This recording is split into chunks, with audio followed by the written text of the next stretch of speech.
1월에 설교는 매우 중요하다고 제가 말씀을 드렸습니다. 첫 번째 제가 여러분들에게 선교했던 것은 큰 일을 할 자들이라고 제가 말씀을 드렸습니다. 두 번째는 복 있는 자들이라는 말씀을 전했습니다. 오늘은 고백한 자들이라는 말씀을 같이 나누도록 합니다. 예전에 한국의 제일 높은 빌딩이 3일 빌딩이었습니다. 그래서 많은 시골 분들이 서울에 가시면 그 3일 빌딩을 구경하라고 이제 이야기들을 하죠. 그런데 당시 이제 시골 분들 가운데 이런 이야기들이 돌아다녔습니다. 서울에 가면 눈 감으면 코가 베어가니까 절대로 시골 티 내지 말고 세련된 서울 사람 흉내를 내라. 그래서 한 시골 사람이 서울을 구경 왔다가 3일 빌딩을 보러 갔습니다. 그 빌딩이 얼마나 장관인지 모르죠. 그래서 아래에서 올려다보는데 야, 저게 이렇게 오르나 하고 있는데 어떤 사람이 오더니 툭툭 치는 겁니다. 3일 빌딩은 구경하면 돈을 내야 한다고. 그래서 얼마를 내야 됩니까? 하니까 한 층에 1,000원씩을 받는다고 했습니다. 그래서 몇 층을 받냐고 물어보더라고요. 그래서 이 시골 사람이 세련되게 촌스러우면 안 되죠. 5층을 받습니다. 그랬더니 그럼 5,000원을 내십시오. 그래서 5,000원을 주고 나오면서 이 시골 분이 이렇게 말했다고 합니다. 서울 사람들 얕다고 하는데 나는 20층까지 받는데 잘 서도가 넘어가네. 오늘 본문도 예수님께서요 12명의 제자들과 함께 가이사라는 빌립보 도시를 걷고 있었습니다. 이 도시는 원래 이스라엘 최북방 헬몬산이라는 이스라엘에서 유일하게 눈이 있는 그런 만년설을 이제 올려다보는 해발 345m의 아름다운 시골 마을이었습니다. 그런데 헤롯 대왕의 아들 헤롯 빌립이 이 마을에 엄청난 도시를 건설하고 로마 황제의 칭호인 카이사르라는 그 이름과 자신의 이름인 빌립을 붙여서 카이사라 빌립보라는 그 빌립이라는 그 마을을, 그 도시를 부르게 했습니다. 근데 당시 로마 황제의 이름을 붙이기 위해서는요, 두 가지 선결 조건이 있어야 합니다. 첫째는 무엇이냐면요, 로마 황제의 위흥을 드러낼 정도로 도시가 크고 화려하고 건물들이 많아야 합니다. 왜냐하면 초라한 도시에 황제의 이름을 붙였다가는 황제의 이름이 또 황제를 조롱하는 것이기 때문에 황제의 이름을 붙이려면요, 그 도시 자체가 엄청나게 커야 합니다. 두 번째는요, 그 도시의 중심이나 가장 높은 곳에 황제를 숭배하는 신전을 만들어야 합니다. 황제가 이 땅의 유일한 신이라는 겁니다. 로마 황제가 이 땅에서 어떤 신보다도 위대하다는 것을 입증하는 것이죠. 그러므로 당시 가이사라 빌립보는요, 이 두 조건을 갖춘 아주 대단한 도시였습니다. 이 엄청난 도시를 갈릴리의 어촌에서 온 13명의 사람들이 걷고 있었습니다. 전혀 가이사라 빌립보 사람들의 유행스러움과 화려함과 세련된 것과는 전혀 어울리지 않는 이 촌사람 13명이 빌립보 그 한 도로를 걷습니다.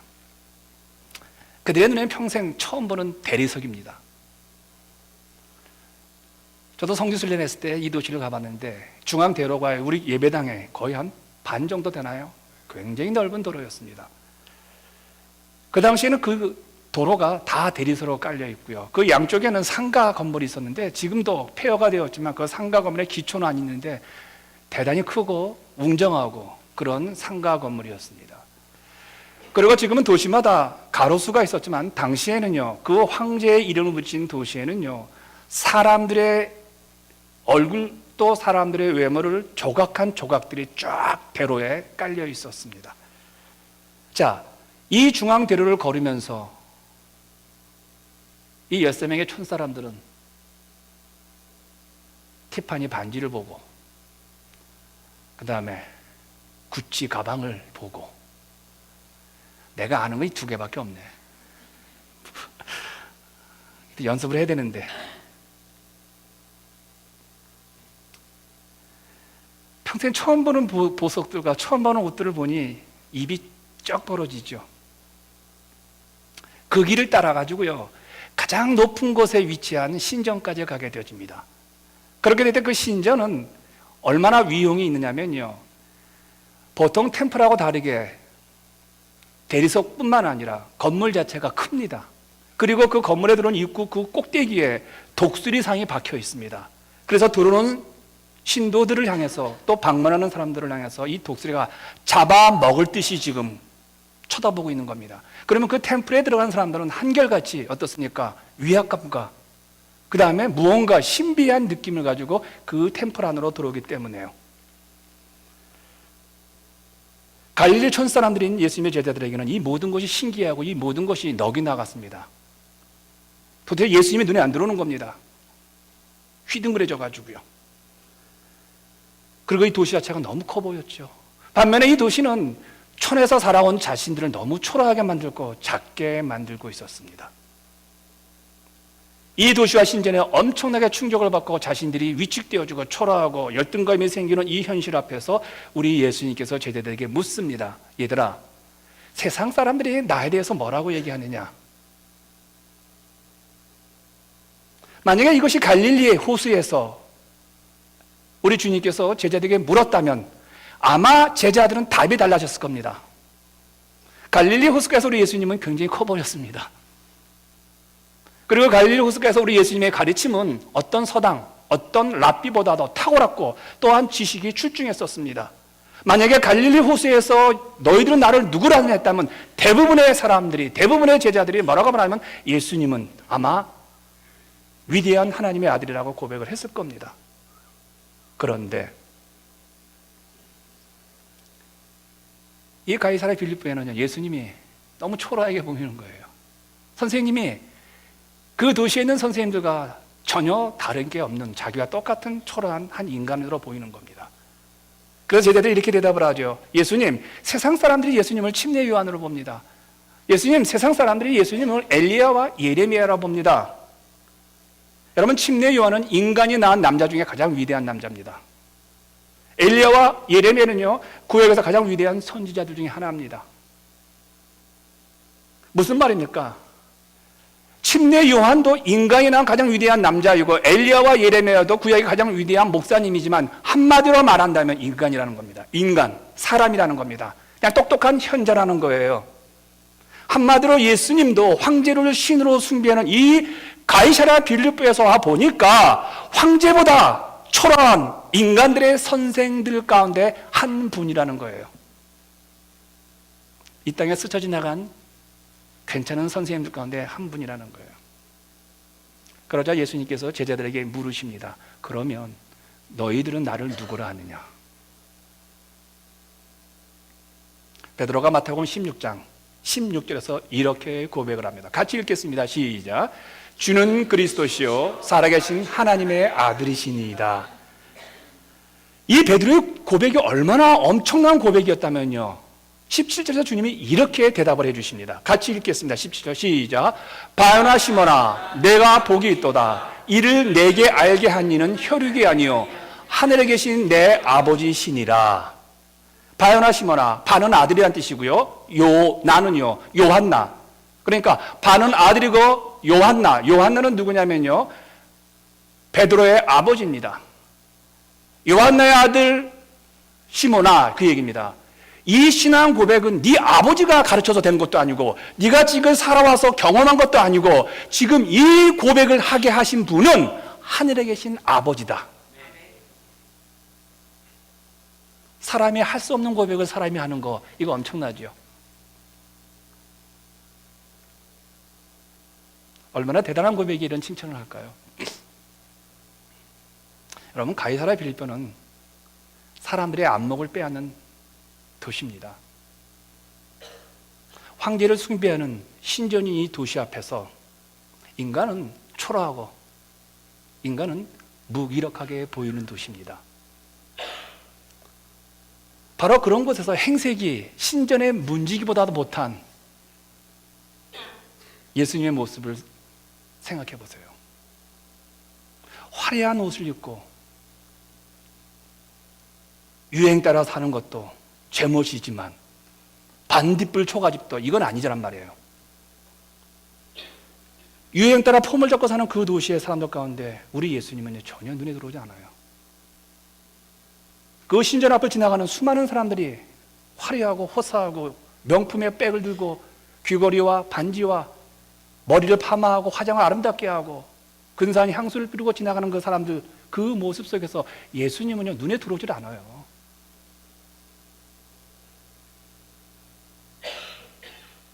그런데 베드로는 그 엄청난 도시 위압을 주는 신전 앞에서, 그리고 수많은 사람들 가운데 묻혀서 예수님은 추선 사람입니다. 시골에 그냥 하나의 그냥 선생님입니다. 그런데도 불구하고 정확하게 신전에 눈 뺏기지 않냐고, 사람들의 화려한 복제에 눈 뺏기지 않냐고 예수님을 향해서 정확히 눈을 마주치면서 당신은 그리스도시요 하나님의 아들입니다. 이게 얼마나 위대한 고백인지 몰라요. 여러분, 베드로의 신앙 고백이 위대한 건 바로 이겁니다. 세상 사람들이 보기에 초라한 복장을 하고 당시 로마에서 죄인들이 사형도구로 쓴 십자가에서 비참하게 죽어간, 또 무력하게 죽은 예수를 구세주이시고 주님이시고 이 땅에서 하나님의 유일한 아들이라는 고백이에요. 당시 모든 사람들이 황제가 신입니다. 황제가 주는 경제력이 자신의 목숨줄이라고 생각했습니다. 황제가 주는 학벌이 신분 상승의 가장 중요한 수단이라고 생각했습니다. 황제가 주는 자리가 세상의 성공이라고 생각했습니다. 황제가 신이에요. 그런데 그 황제를 숭배하는 독수리상이 사람을 위협하는 그 앞에서 베드로는요, 황제는 신이 아니라 나에게서 유일한 신은 살아계신 예수 그리스도십니다. 여러분, 이거는요, 신앙 고백은요, 내가 처해 있는 환경에서 하는 거라는 의미입니다. 내 신앙 고백의 진실성은요, 내가 처한 환경에서 옵니다. 여러분, 신앙 고백은요, 아무나 안 보이는 곳에 나 혼자 있는 곳에 하는 것은 아니죠. 여러분, 신앙 고백은 황량한 벌판에서 다른 사람보다 좀 괜찮으면 쉽게 부각되는 그런 상황 속에서 신앙 고백하는 것이 아닙니다. 신앙 고백은요, 내가 행복하기 때문에 신앙, 주님은 살아계신 하나님이십니다 라고 고백하는 게 아닙니다. 신앙생활은 내가 행복하고 내가 기분이 괜찮을 때 주님은 나의 주님이십니다 라고 고백하는 게 아니라는 거예요. 인간을 압도하는 화려한 도시의 한복판에서 많은 사람들이 그 화려한 신전 앞에서, 멋진 차 속에서, 유행 속에서 하늘을 치솟는 은혜의 월가, 그에서 정신없이 움직이지만 그런 바쁘고 그런 모든 것이 신으로 숭배되는 이 자본주의 사회 속에서 정확하게 그 시대에서, 그 사회 현상에서 내가 처해 있는 현실에서 예수 그리스도를 발견하고 신앙 고백하는 것이 진정한 고백이라는 거예요. 로마 황제는 결코 구원자가 될 수 없다는 거예요. 베드로는요, 그도 죽는다는 거예요. 그도 마지막 날에 주님 앞에서 심판받는 한 사람의 죄인이라는 겁니다.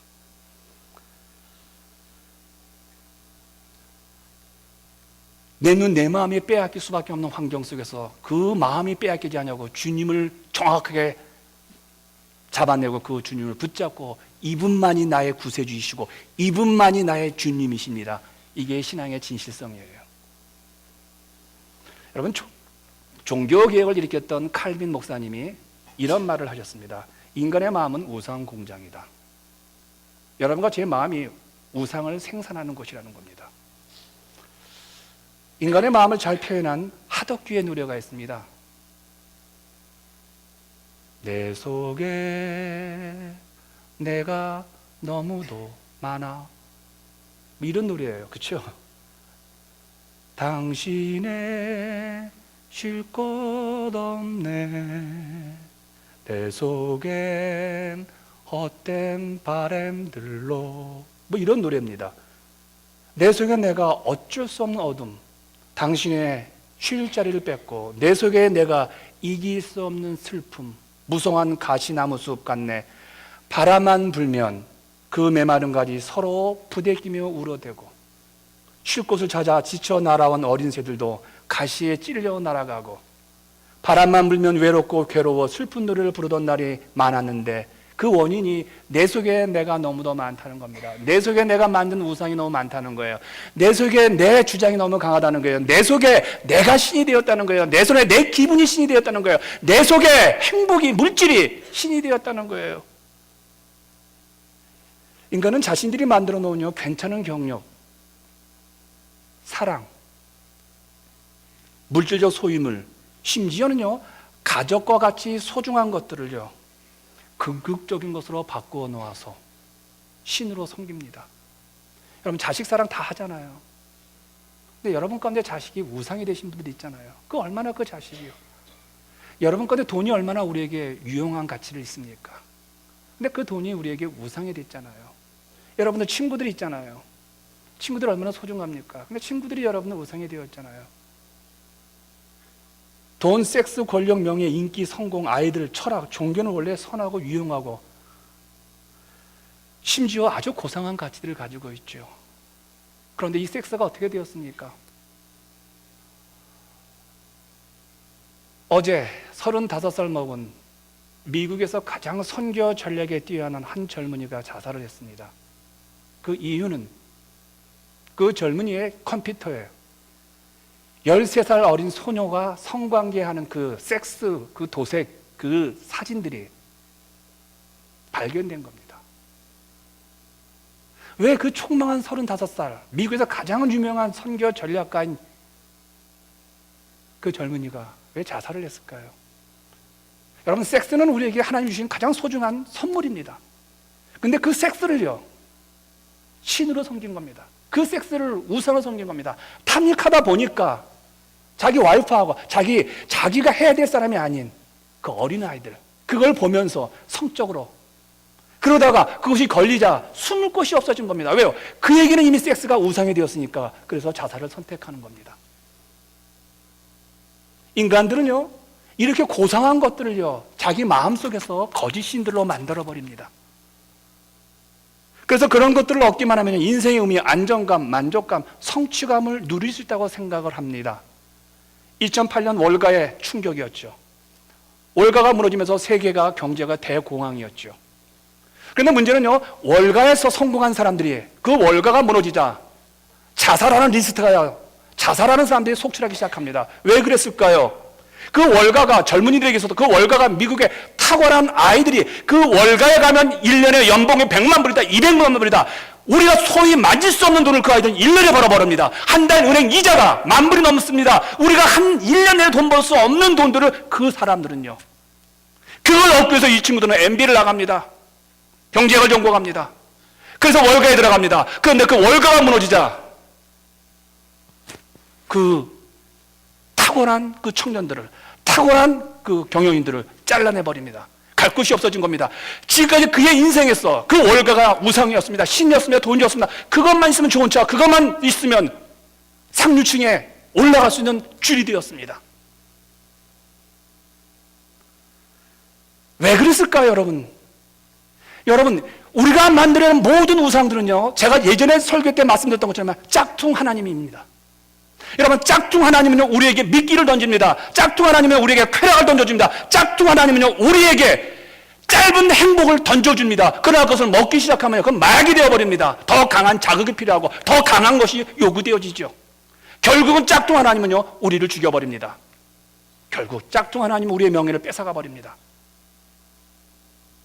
행복의 열쇠락에서 월가에 들어가서 그 어려운 일들을 잘 극복했는데 그 월가가 어려움이 오니까 해고를 시켜버린 겁니다. 갈 곳이 없죠. 이 엄청난 이런 사건들 배후에는요 짝퉁 하나님이 있는 겁니다. 짝퉁 하나님의 목숨을 건 거죠. 사막의 신기루처럼 허기와 갈증만 배가시키면서 인간을 지옥으로 끌고 가는 것이 짝퉁 하나님이에요. 내가 그것을 가짐으로 좀 우월하다는 생각을 갖게 합니다. 내가 그것을 배움으로 말미암아 괜찮은 사람이라고 생각을 만들게 되어지죠. 결국 짝퉁 하나님이 여호와 하나님의 자리를 차지해버립니다. 이런 현실에서 베드로의 신앙 고백은요 거짓 신들을 배격하고 참신이신 예수 그리스도를 정확히 이 땅의 유일한 하나님으로 인정한 거예요. 그의 현장성이 얼마나 그가 신앙 고백하기 어려운 현장성인지 제가 가이사랴 빌립보로 제가 말씀을 드렸잖아요.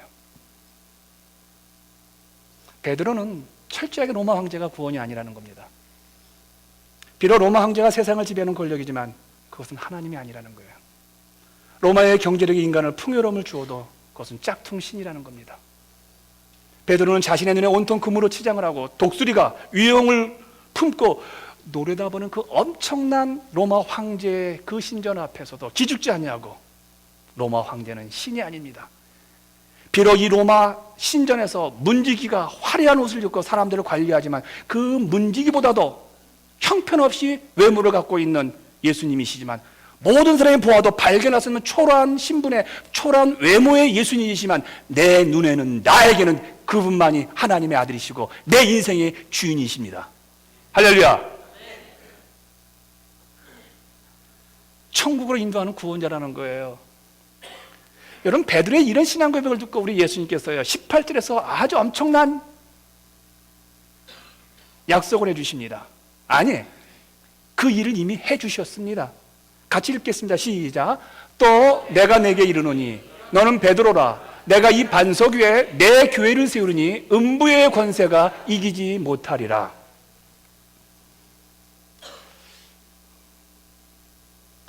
주님은 베드로의 신앙 고백에 반석 같은 것이라고 말을 합니다.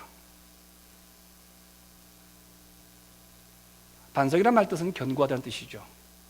근데 그 견고한 신앙 고백 위에 교회를 세우는데 그 교회가 자신의 교회라는 거예요. 내 교회를 세우겠다는 거예요.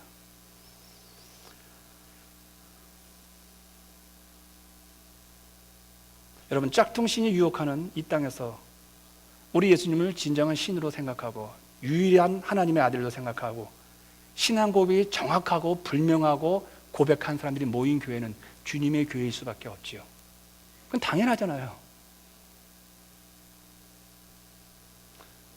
그렇다면 주님의 교회가 있다면요, 사람들의 교회도 있겠지요. 여러분, 사람들의 교회는 어떤 교회일까요? 사람들의 교회는 신앙 고백이 없는 교회? 그건 아니라는 거예요. 신앙 고백이 있는데 짝퉁 하나님이 나에게 위협스럽고 짝퉁 하나님이 나에게 위협을 가할 때는 그 짝퉁 하나님도 나에게 신앙의 대상이 되어지고 짝퉁 하나님이 사라져버릴 때 예수 그리스도 나의 주님이라는 거예요. 현장 속에서 철저하게 짝퉁 하나님도 신으로 인정하는 그 사람들이 세운 교회는 사람들의 교회이겠죠. 에이, 그런 교회가 있습니까, 목사님? 우리 주님이 이렇게 말씀하셨습니다. 알곡과 가라지가 있다고요. 알곡이란 어떤 현장 속에서도 어떤 환경 속에서도 내가 지치고 내가 낙심하고 내가 도망가고 내가 포기해야 될 만한 상황 속에서 예수님이 안 보이는 상황 속에서 정확하게 보이지 않는 예수로서에게 초점을 맞추고 당신만은 쫓겠습니다라고 하는 사람이 알곡이죠. 가라지는 그렇지 않다는 거예요. 내가 힘들면 도망갈 수 있고 내가 어려우면 포기할 수 있고 거짓말할 수 있고, 가라지는 황제 앞에 가면 무릎을 꿇고 예수님이 나타나면 예수님 앞에 무릎 꿇고. 무슨 뜻일까요? 좋은 게 좋은 신앙이죠. 요즘 많은 분들이 교회의 문제를 지적하면서 비판을 합니다. 한국 교회는 큰 교회든 작은 교회든 어떤 교회든 문제가 심각하죠. 여러분, 이렇게 생각하시면 됩니다. 이민교회의 축소판, 아니 한국교회의 축소판, 어느 것이 맞을 것 같습니까? 한국교회 축소판이 이민교회예요. 우리는 미국이라는 아름다운 건강한 나름대로, 그리고 미국 교회의 그 합리적 시스템 속에서 우리는 신앙생활을 해도 되는데 대부분의 한국 교회는 한국 시스템을 도용을 합니다. 똑같아요. 문제가 심각하다고 하죠. 그런데 여러분, 그 말이 틀리다고 우리는 말할 수 없습니다. 성경은 교회는 아무 말썽이 없고 부끄러움이 없고 자랑할 일이 많은 곳이 아니라고 말을 합니다. 교회란 늘 수근수근하고 빈정거리며 경쟁을 하고 가슴 아픈 일이 일어나는 곳이라고 말을 합니다. 교회란 늘 음모가 들끓고 어떤 사건이 일어나면 항상 정확하게 그 사건을 보지 않냐고 그 사건 뒤에 뭐가 있다라고 음모를 풀리는 사람들에 의해서 교회는 늘 수군되어지고 늘 시험 들고 어렵다고 성경은 말해요.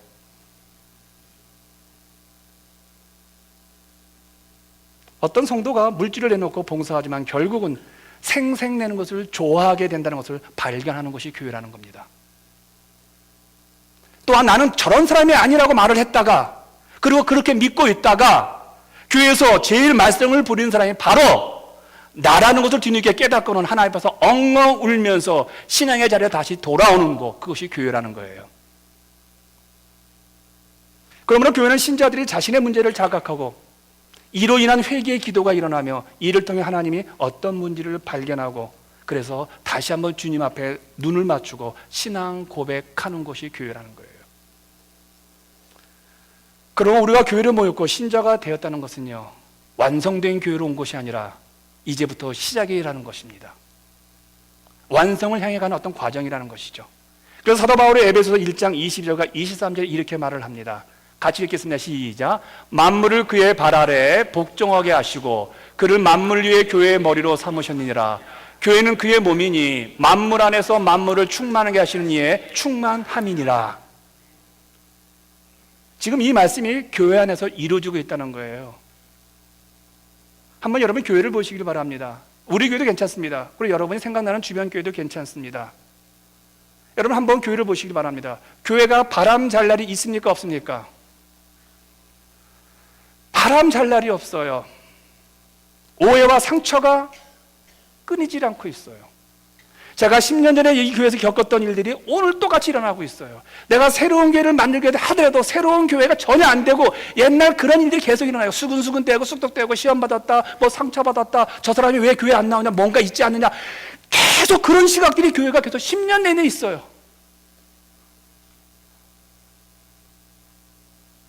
그게 교회라는 거예요.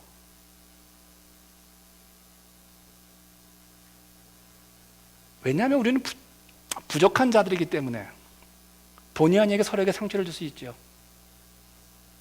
그러나 교회란 결과적으로 이상하게도 그 상처로 인하여서 갈려서 잘못되는 것이 아니라 하나님의 더 깊은 간섭 속에서 그 상처가 내 안에서 회복이 되는 것이 아니라 그 상처가 나에게 선물이 되어서 그 상처로 인하여서 내가 제대로 신앙 고백하는 사람으로 한 걸음 옮겨지더라는 것이 교회라는 거예요.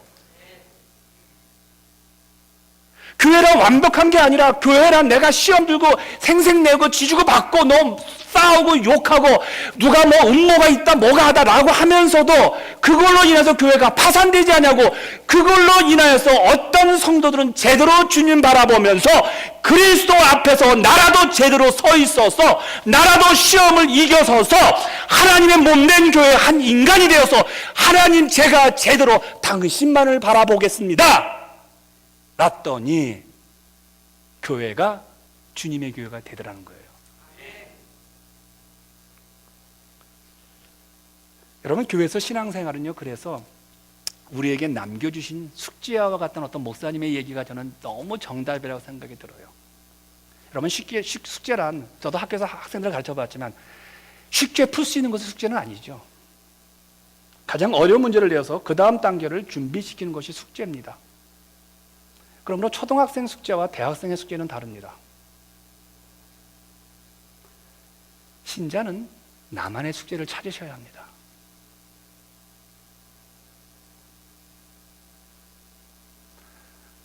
히브리서의 사도 바울 선생님이 그렇게 말하죠. 언제까지 구원의 초보를 얘기할 거냐? 언제까지 침례만 얘기할 것이냐? 언제까지 성찬만 얘기할 것이냐? 그건 다 구원의 초보라는 겁니다. 무슨 얘기입니까? 이제는 그리스도의 완성의 구원의 도를 향해서 나가라는 거예요. 그 말은 무슨 말이냐? 사람을 살리라는 거예요. 네가 싫은 사람도 그에게 구원의 역사를 이루라는 거예요. 언제까지 구원의 얘기, 언제까지 이 사람에 대한 얘기, 언제까지 전화해가지고 이러쿵 저러쿵 하는 얘기, 언제까지 그 구원의 초보의 숙제를 풀겠냐는 거예요. 내 수준에 맞는 숙제를 찾아서 한 숙제를 해결했으면 그 다음 숙제를 찾았고 그 다음 숙제를 찾아서 어느 순간에 내가 작년의 숙제에 이르러야죠. 그래서 뭐라고 말합니까? 그리스도 장성한 인격의 변량에 이르기까지.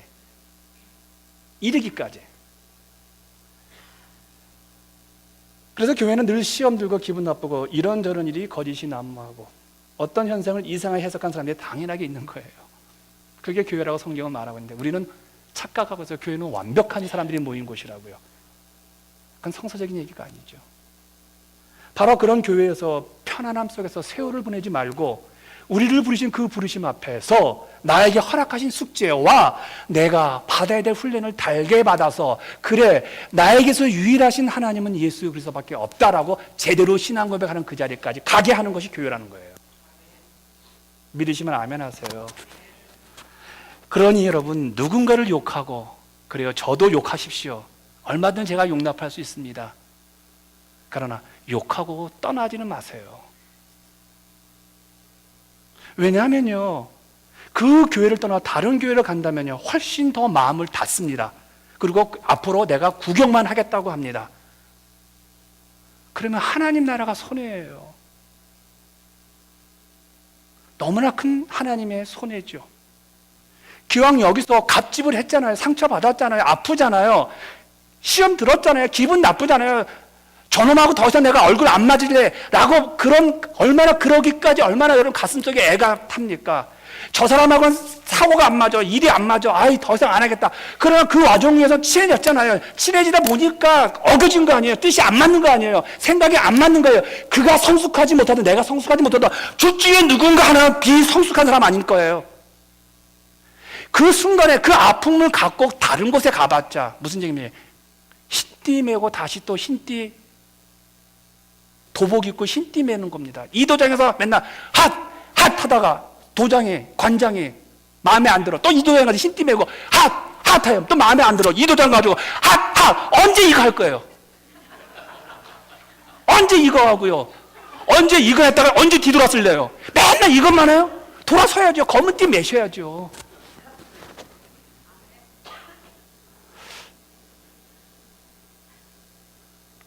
다른 데 가면 흰띠부터 다시 시작해요. 같이 교회에서 좀 속을 썩으세요. 그리고 도우세요. 그리고 내가 감당하면서요, 내가 변화되는 것을 희열을 느끼세요. 그러면서 내 신앙 고백이 우리 목사님도 아니에요. 저 집사님도 아니고 저 성도도 아니에요. 왜 그 사람에게 필이 꽂혀 있습니까? 제가 다음 주에 못 와도 우리 목사님 쉬러 가셨구나 라고 하시면 됩니다. 뭔가 음모가 있지. 우리 목사님 지금 사모님과 싸웠을 것이다. 무슨 음모에 아파서 못 온 건데요. 김종월 교수 있잖아요. 그게 교회라는 거예요. 그런 속에서 그런 말들을 들으면서 그래 내가 속아 넘어가지만 어느 순간에 다시 주님을 바라보면서 나의 유일한 신앙의 대상은 예수 그리스도십니다. 우리 양 목사님 아무리 탁월한 목사를 할지라도 저분 죽습니다. 저분 늙어갈 겁니다. 저분 머리가 다 대머리갈 겁니다. 저분 지금은 말 잘하는 것 같지만 어느 순간에 덜덜덜덜 거릴 겁니다. 그러기에 나의 신앙의 대상은 우리 목사님 뒤에 계신 이 뒤에 계신 예수 그리스도십니다. 저 집사님이 나에게 상처를 주고 나를 아프게 하지만 저분이 내 신앙의 대상이 아니지 않습니까? 저분은 사랑의 대상이고 오직 나의 사랑에 내가 받아야 되고 내가 흥분해야 될 내 믿음의 대상은 우리 주 예수 그리스도십니다.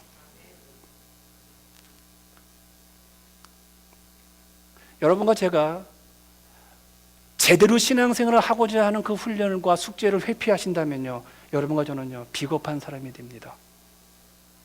우리 주님이 십자가 지실 때 다 도망가는 사람이 되십니다. 그래서 교회에서는 제대로 신앙 고백을 하는 그런 성도들이 많지 않습니다. 내가 그런 신앙 고백을 하는 사람으로 가이사랴 빌립보의 그 수많은 그런 화려한 그 건물들, 그게 교회입니다. 그 교회에서 베드로와 같은 사람은 12에서 하나입니다. 그 하나가 여러분과 제가 되셔야 합니다. 그 신앙 고백이 우리를 끌고 가셔야 합니다. 그래서 어떤 환경에서도 제대로 신앙 고백한 사람들이 모인 교회에게 주님은 다음과 같은 놀라운 능력을 주셨죠. 첫째는 음부의 권세가 교회를 이기지 못한다는 겁니다. 난 너무 좋아요, 이 말이요. 여러분, 주님만을 사랑하고 신앙 고백하는 그런 무리들인 교회에 가면 어떤 말이 교회를 흔들어 되겠습니까? 조금 힘들겠죠. 떨어져 나가겠죠. 어떤 인간의 액션이 그 교회를 힘들게 하겠습니까? 조금 힘들겠죠. 그러나 그 힘든 가운데 다시 성도들이 주님을 바라보는데요. 신앙 고백하는데요. 다시 제대로 서고자 하는데요. 어느 교회가, 어느 세력이, 어느 사람들이 그 교회를, 그 제대로 신앙 고백하는 사람이 모인 교회를 흔들어 대겠냐는 거예요. 못 이겨요, 여러분요. 음부의 권세가 못 이겨요. 거짓이 못 이겨요. 음모가 못 이겨요. 사람을 미워하는 것이 못 이겨요. 왜요? 주님의 사람들은 그런 음모와 권세, 그런 흔들림이 있어요. 흔들림이 있어도 주님의 말씀하시잖아요. 두려워 말라 놀라지 말라 내가 너와 함께합니다. 세상 끝날까지 내가 너희와 함께하리라. 내가 성령을 너에게 보내주리라. 흔들려도요. 우리는 흔들리는 거요. 흔들려 제대로 오는 겁니다. 뿅뿅입니다. 그런 사람들이 모인 교회를 감히 어떻게 해요? 또한 주님께서는 그런 교회에게 신앙 고백을 하면서 신앙생활하는 그런 교회에게 이런 놀라운 약속을 주셨어요. 19절 같이 읽겠습니다. 시작. 내가 천국 열쇠를 내게 주리니 내가 땅에서 무엇인지 매면 하늘에서도 매일 것이요 내가 땅에서 무엇인지 풀면 하늘에서도 풀리리라. 이야, 땅에서 무엇인지 매고 푸는 대로 하늘도 그대로 순종하겠다는 거예요. 조금 여담하겠습니다. 저는 순종이라는 단어를 참 좋아합니다. 복종과 순종의 차이는 무엇일까요? 복종은 그 사람이 가진 직책 때문에 내 마음은 따라가지 않지만 내 생각은 동의하지 않지만 겉모습상 복종하는 겁니다. 순종은 하나님이 위에 있는 권세에게 순종하라 했기 때문에 말씀에 순종하는 겁니다. 이건 엄청난 차이가 있습니다. 근데 하나님은요, 우리가 기도하는 것에 순종해서 응답하시겠다는 거예요. 여러분, 이런 축복은 당연한 거 아닐까요? 황제의 모습으로 우리를 지배하는 짝퉁 하나님 판치는 세상에서 영원하신 그분을 나의 구세주로 주님으로 모시고 살아가는 교회와 성도에게 하나님의 응답해 주시면 당연하지 않게 당연하잖아요. 이제 여러분이 선택하셔야 합니다. 짝퉁 하나님에게 마음을 빼앗겨 결국에는 우리의 영혼과 육체의 가정을 삶을 폐허로 만드느냐, 아니면 주님을 향한 참된 변치 않는 믿음으로 영원한 교회의 한 지체가 되어 영원한 약속을 오늘 누리면서 기도 응답 받으면서 신실한 길을 걷느냐, 그 선택이죠. 여러분, 보이는 모든 것 다 썩습니다. 그러나 보이지 않는 것은, 영적인 것은 영원합니다. 여러분, 아침마다 거울 보시면서 뭘 생각하십니까? 저는 이제 머리를 어떻게 빗을까가 이게 걱정이에요. 이렇게 해도 허옇고 저렇게 해도 허여지는 단계가 되었어요. 왜 이렇게 많이 빠지는지 모르겠어요. 죄송한데 며칠 전에 우리 승수 형제랑 식사를 같이 했어요. 근데 우리 집사람이 딱 그러더라고요. 머리. 머리. 무슨 뜻인지 아세요? 저 머리는 속는다는 거 있죠? 속는데요. 아니, 왜 웬만한 머리 왜 뽑아? 그 머리 놔주면. 그럼 다 썩어요. 여러분, 사랑도 썩잖아요. 우정도 썩잖아요. 어떻게 본다면 당연한 거죠. 그런데 썩지 않는 게 있잖아요. 고린도서 4장 18절을 이렇게 말하죠. 우리의 돌아보는 것은 보이는 것이 아니요 보이지 않는 것이니 보이는 것은 잠깐이요 보이지 않는 것은 영원함이라. 여러분, 이건 일평생 보이지 않는 것을 위해서 싸웠던 바울의 고백이에요. 여러분, 바울은 아프리카 변방 사람 몇 명 살지 않는 곳에 예수님을 소개하지 않았어요. 그는요, 헬라 철학, 헬라 고귀한 사람들이 유행이 따라 사는 그리스 아테네에 가서 복음을 전했어요. 그는 로마 함식 복판했어요. 황제가 신이라고 하는 그곳에 가서 예수 그리스도가 신이라고 얘기한 사람이에요. 동네에 노인네 몇 분 있고 젊은 애들 몇 분 있고 얘들아 하나님 신이다, 이런 곳에 가서 예수님이 우뚝 서는 그런 곳이 아니라 예수조차 흥분되지 않고 예수조차 끌어당김이 없는 돈과 재물과 명예와 지식과 이것이 넘쳐서 그것들이 신이라고 일상화되어지는 그 대도시 가서 바울이 복음을 전했어요. 근데 바울은요, 눈에 보이는 것 때문에 함몰되지 않았어요. 왜요? 저 모든 것도 썩어질 것이다. 그러나 썩지 아니하는 것은 내가 믿는 예수 그리스도 그 믿음만은 썩지 아니할 것이다. 내가 주를 위해서 땀 흘리고 주를 위해서 눈물 흘리고 주를 위해서 피를 흘리는 이 모든 것들은 썩지 아니할 것이다. 그래서 그가 그렇게 말했잖아요. 내가 지금까지 살아왔던 모든 것들을, 내 화려한 모든 것들은 영적 배설물로 여기겠다. 하나님은 그를 통해서 세계 역사를 바꿔놓으셨죠. 사랑하는 여러분, 보이는 것은 다 썩습니다. 그러므로 보이는 것이 아닌 보이지 않는 것을 믿음으로 그 주님을 섬기십시오. 영혼은 보이는 것을 뛰어넘는 믿음을 가질 때 비로소 찬란한 보이지 않는 세계가 그렇게 눈에 보입니다. 썩는 것에 마음 흔들리지 마시고 영원하신 그분을 바라보십시오. 여러분, 물질이 부족하신 분 분명히 있을 겁니다. 근데 왜 물질을 안 주실까요? 저는 이렇게 생각합니다. 내가 제대로 신앙 고백을 하는데, 내가 주님만이, 내가 힘들어도, 내가 돈이 많아도, 그래도 그곳에 그 짝퉁신, 그 짝퉁 물질신이 내 신이 아니라 나는 이런 환경에서 내 주님만이 나의 주님이십니다. 라는 사람에게 주님 물질을 안 줄까요? 그분의 그 물질을 갔을 때 그 물질은 교회를 통해서, 선교를 통해서, 이웃을 통해서 불쌍한 자를 구제하면서 젊은 청년들에게 장학을 주면서 그가 가진 모든 물질이 그렇게 배출되는데 그의 창고가 모자랄까요? 제대로 신앙 고백한 사람에게.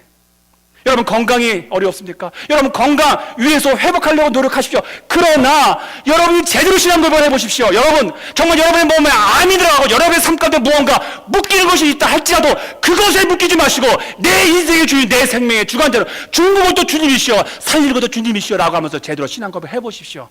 그분에게 100세의 인생이 안 주어질까요? 여러분의 자녀들 정말 잘 되기를 원하시죠? 그렇다면 여러분이 제대로 신앙 고백을 해보십시오. 그리스도만이, 돈도 아니요, 세상의 권력도 아니요, 예수 그리스도만이. 그렇다면 하나님은 이 땅에 명문가를, 믿음의 명문가를 세우시고 싶어 하시는데 그 명문을 통해서 세상 사람들에게 나를 사랑하는 신앙 고백을 제대로 한 그 자녀들이 이 땅에서 어떻게 쓰임받는지 보이고 싶어 하시는데 그 가정 아이들에게 복을 안 주실까요? 문제는 무엇일까? 여러분, 돈도 아닙니다. 건강도 아닙니다. 내 마음 가운데 다른 짝퉁신이 자리 잡지 못하고 살아계신 예수 그리스도를 바라보는 그 믿음이 있을 때 하나님은 그를 사용하십니다. 신앙 고백이 불명한 사람들이요,